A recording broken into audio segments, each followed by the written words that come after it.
Saya tak teko ya, kamu panganan ya roh. Roh. Nogosari roh. Ngerti? Sembarang roh. Tahu dong.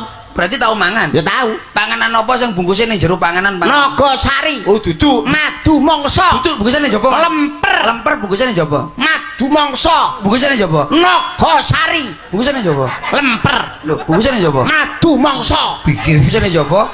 Nogosari. Lemper ngono kuwi mesti. Bungkusnya ning jaba kuwi. Ayo, apa Mas? Ayo, panganan apa bungkusnya ning jero panganan ya. Nogosari. Ah, alah padha ae. Nurun aku, nurun aku.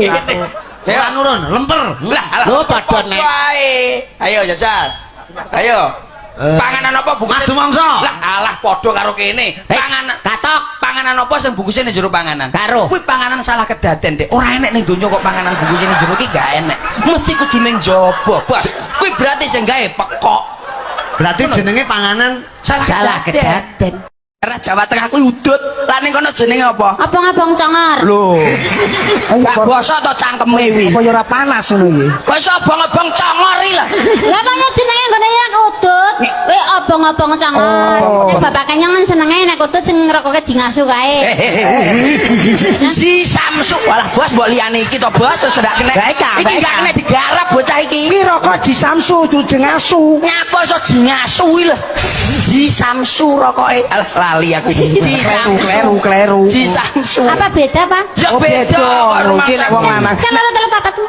Iya Ji Ya kuwi Samsu. jenenge Ji Samsu ra jingasu Wah. sayangku. Lah ya wis porok ke di Samsung. Ah. Kan kuwi. Lah nek bar mbaduk ya ta. Ya nguntal lah nguntal. Anu nyekek. Orang badok tapi nguntal. Lah nek bar mbaduk kan senengane biasane nek wong lanang-lanang iki bar kuwi terus obong-obong congor. Anget bapak, Pak, lho nang arep mbaduk. Sewu Jawa niku saene mburine ditambahi apa ana sithik wis beda lho. Kacek sak huruf. Kacek sak huruf no sosok nun sewu blembok niku benten. Contone. Contoh. Umpamane garu. Oh ngluku bajak nang sawah. Bajak kuwi garu ditambahi ka dadi garuk. Kukur-kukur. Nah, Nah. iya toh? Iya, iya, Beda iya. to wesan. Beda, Jeru. Dalam.